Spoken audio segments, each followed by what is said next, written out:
हाय बहनों, नमस्कार, प्रणाम। आप सब कैसी हैं? स्वागत है हमारे यूट्यूब चैनल में आप सबका। मैं आपकी कुसुम आप सबके बीच लेकर के आई हूँ बहुत ही प्यारा, बहुत ही दर्द भरा सुंदर कजरी गीत। कजरी गीत जैसा भी लगेगा कमेंट बॉक्स में कमेंट करके ज़रूर बताइएगा। वीडियो को फुल वॉच कीजिएगा, वीडियो को लाइक शेयर सब्सक्राइब कीजिएगा और सुनिएगा। तबीयत खराब था, तबीयत खराब होने के कारण मैं कल वीडियो नहीं बना पाई थी, इसके लिए क्षमा चाहती हूँ। प्लीज़ भाई बहन हमारा भी सपोर्ट करिए, हमें भी आगे बढ़ाइए। तो सुनिए। बन बन रुआई लखन रघुराई, सिया मोरी गईली हेराई ना। बन बन रुआई लखन रघुराई, सिया मोरी गईली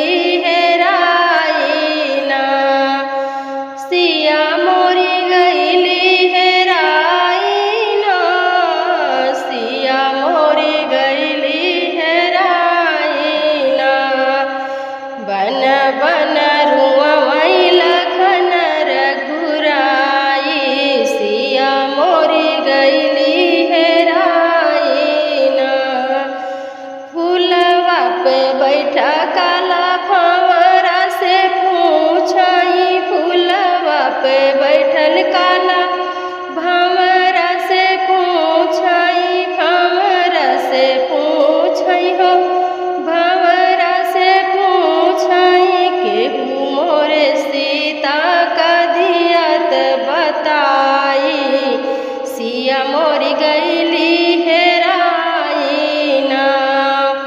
केहू मोरे सीता का दियत बताई, सिया मोरी गईली हेराई ना।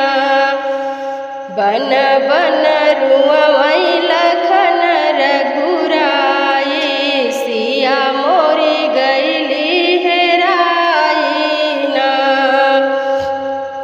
बन बन रुआई लखन रघुराई, सिया मोरी गईली हेराई ना। व्याकुल होई के कुटिया से पूछई, व्याकुल होई के कुटिया से पूछई, कुटिया से पूछई हो, कुटिया से कौन पापी लईगा चोराई ना। केहू मोरे सीता का दियत बताई, सिया मोरी गईली हेराई ना। बन बन रुआई लखन रघुराई, सिया मोरी गईली हेराई ना। बन बन रुआई लखन रघुराई, सिया मोरी गईली हेराई ना। सिया मोरी गईली हेराई ना, सिया मोरी गईली हेराई ना। बन बन रुआई लखन रघुराई, सिया मोरी गईली हेराई ना। चंपा चमेली जूही बियला से पूछई, चंपा चमेली जूही बेला से पूछई, बेला से पूछई हो, बेला से पूछई। केहू मोरे सीता का दियत बताई, सिया मोरी गईली हेराई ना।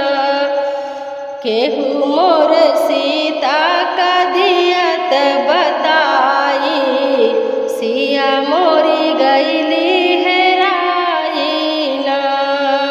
सिया मोरी गईली हेराई ना। केहू मोर सीता का दियत बताई, सिया मोरी गईली हेराई ना। कि बन बन रुआई लखन रघुराई,